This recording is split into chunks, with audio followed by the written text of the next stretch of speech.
storm and a sickle, born in the land of the sword and the thistle. The Macquarie coat of arms hung on the doors of the temple. His mother's fingertips tapped both his temples. Said he's a smart boy, this one. Before his journey had begun, he would read books shirtless beneath the soft murmurs of the sun. The days were mostly long, cold, grey. His uncle died of dysentery, father died of old age. He learned to write his first sentence, Holy Communion and first repentance. The Holy Ghost and his two descendants watched him make his first confession. But at 9 years old, what does a Scottish boy know about right and wrong? What does a child know about how to right a grown man's wrongs? At 14, he left his family on the Isle of Mull to join ranks, strap boots and set sail inside a hull, to fight the dull grey skies and ignite the mind inside his skull. But whatever he tried to evade in Scotland, he would have to face in Boston and Yorktown, where his battalion were battling, fighting against George Washington and Alexander Hamilton. He was on garrison duty when his regiment surrendered, anticipating the failure of American independence, looking for a way to make his first impression, for a chance to make his name worth a mention. He was sure he could fight, he could shoot, he could rumble. So they placed him on front lines in Colombo. The Battle of Point de Galle in Sri Lanka, recognized for hunger, rewarded for plunder. Between wars, he found time to propose to a girl named Jane Jarvis, who said yes with a full breath and her eyes wide closed. Tuberculosis took the breath from her nose. Consumption took the marrow from her fragile bones. So he tied on a black armband in memory of Jane before setting off for more fighting again. As us men do when we're in pain, we turn our loss into ambition, block the consequences and make sure history remembers our names. It was at the Battle of Seringapatam that he would climb a ladder and reach the top rung, help kill a sultan and raise the Union Jack to the sun. But he had only just begun.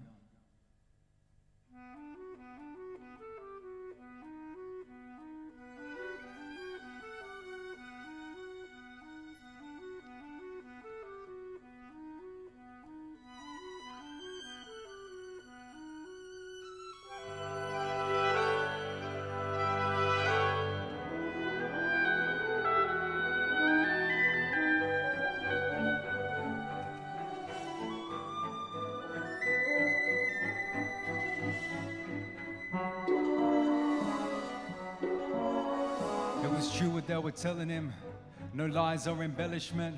His army was required to stop the Rum Rebellion in a far-off land, found through southbound sails, a village called Sydney down in New South Wales.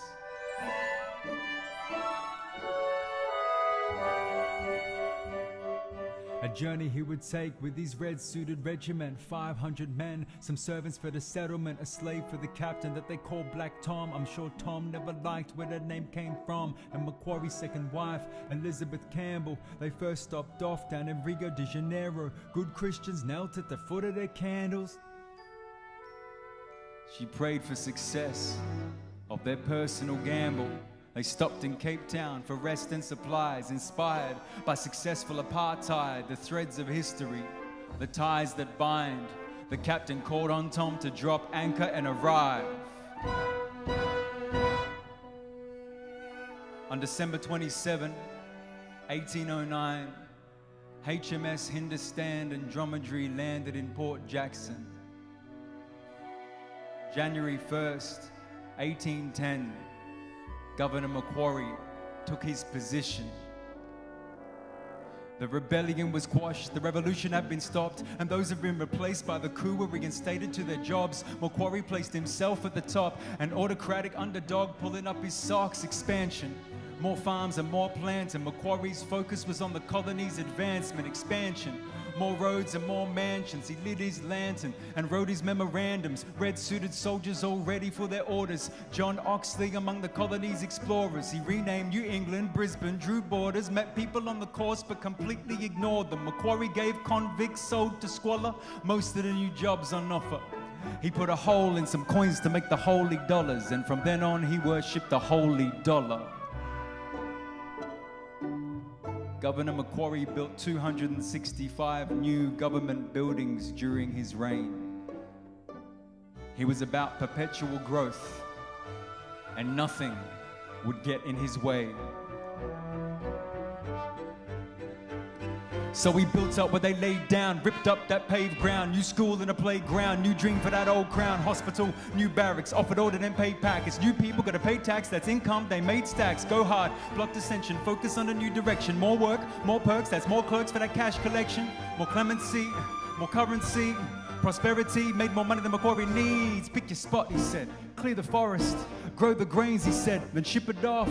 1,000 acres, 1,000 takers, 1,000 farmers and their brand new crops. Your nations, just go and take them. Civilize them, he said, and sedate them.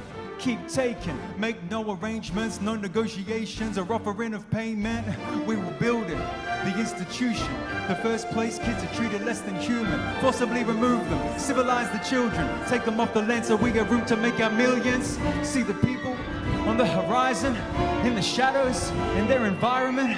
They were hated, their lands were taken. There's no development without displacement.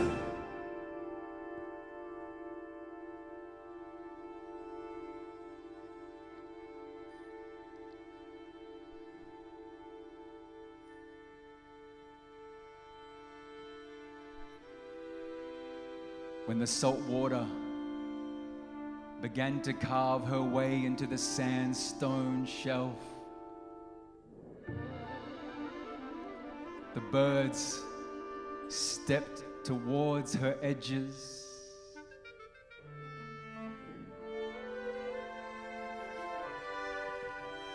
As the water swept into the first crevasse, they gathered and gossiped about her mercury linings, her succulent crawlings.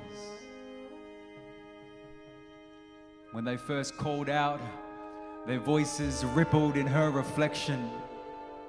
They saw themselves in all their feathered splendor, their diamond-cut beaks and amethyst tongues. There, they spread their wings and flew over the moving mirror as it swept in from the oceans, creeping deep into the ferned and festooned forests. They circled her for millennia. Just like us, each species has its own memories embedded in its DNA. Time is constantly expanding and collapsing.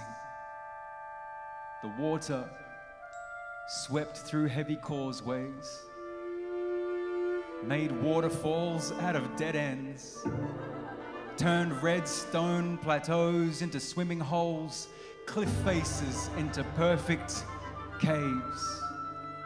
The birds witnessed as the salt water wove her way into a serpentine web, as she coerced the earth to carry her.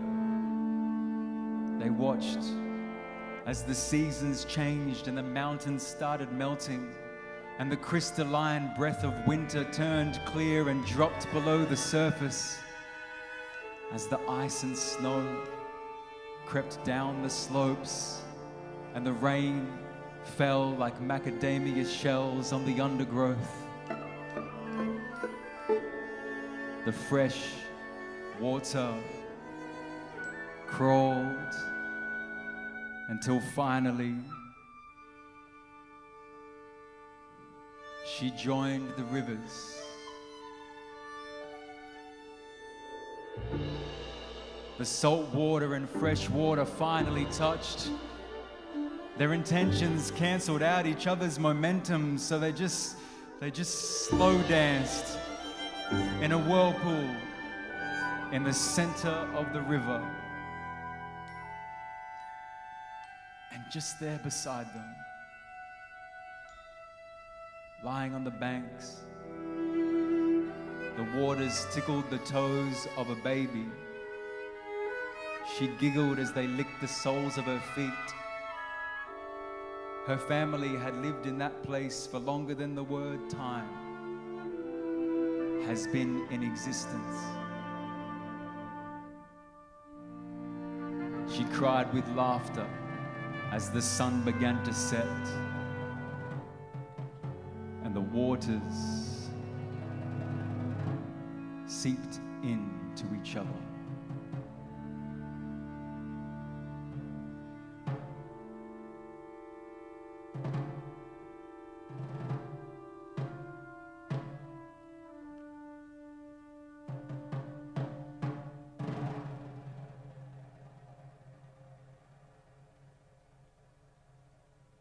The Diary of Governor Lachlan Macquarie, April 1816. I have this day ordered military detachments to march into the interior for the purpose of punishing the hostile natives by clearing the country of them entirely. The officers have been authorized to fire on them to compel them to surrender, hanging up on the trees bodies in order to strike greater terror into the survivors. These military detachments will be commanded by Captain Shaw, Lieutenant Dorr, and Captain John Wallace.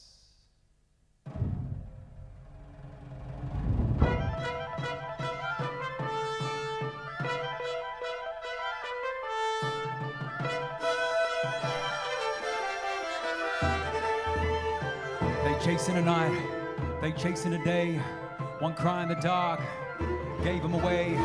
That night there's a full moon shining like a full bloom on a cliff. That night there's a Captain Wallace trying to be good to his boss like a little kid. 10 thug police search quietly up the escarpment and past the trees. Blood pumps hard in the arteries, legs pump hard till it's hard to breathe. Till it's hard to breathe.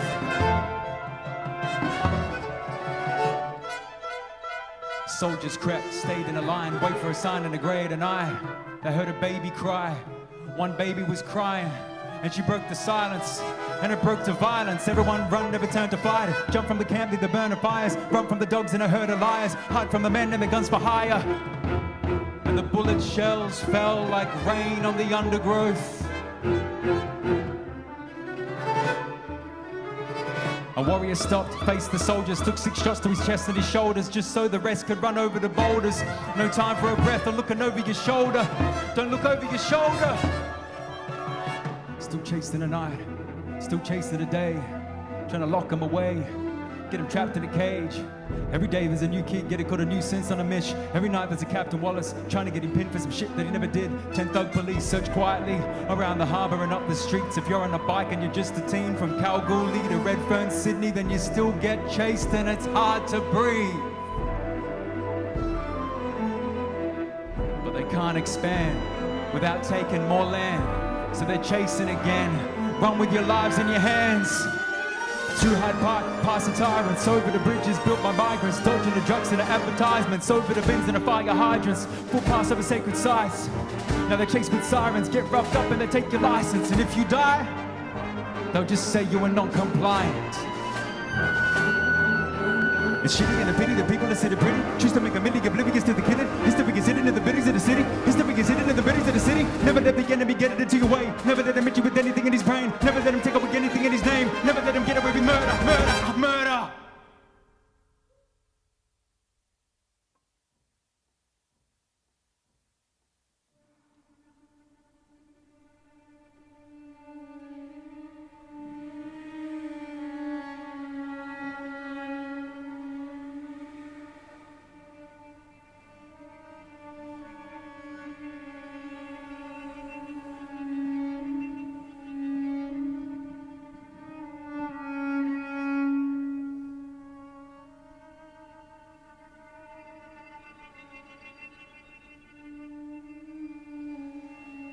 There, on the Isle of Mull, the Ha floats across the channel.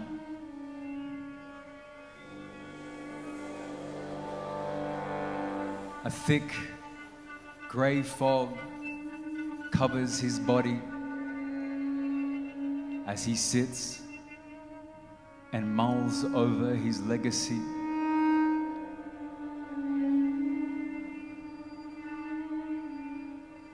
The birds hover.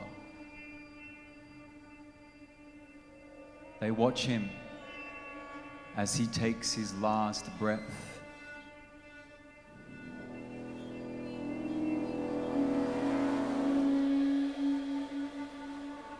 His tombstone reads, Father of Australia.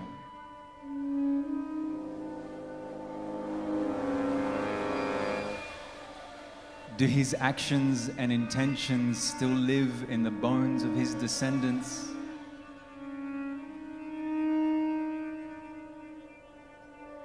If we ignore the history, do his chapters still live on in modern messaging and mimicry, in the psyche and the fabrics of society, and the tapestries woven by Macquarie's notoriety?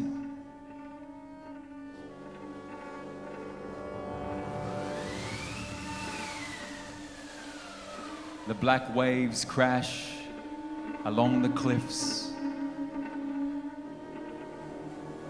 They reach their sullen hands up to touch his wrinkled feet.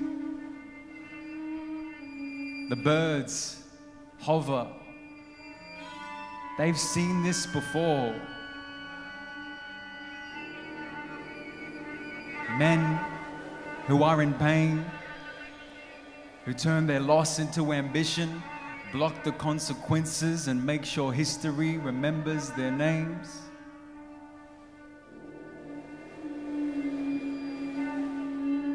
But the question remains, how do we remember his name?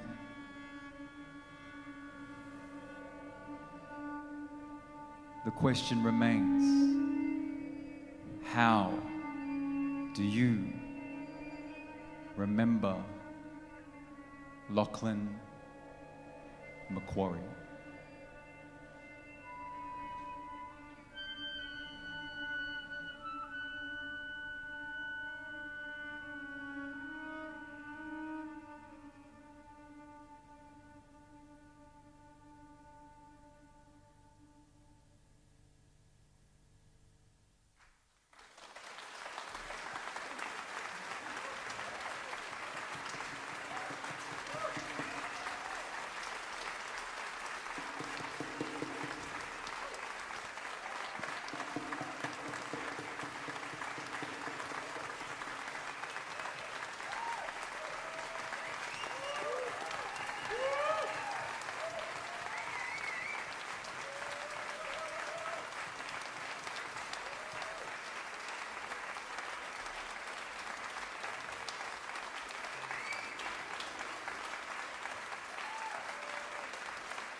Such incredible music that you're the first people ever to hear this in the world.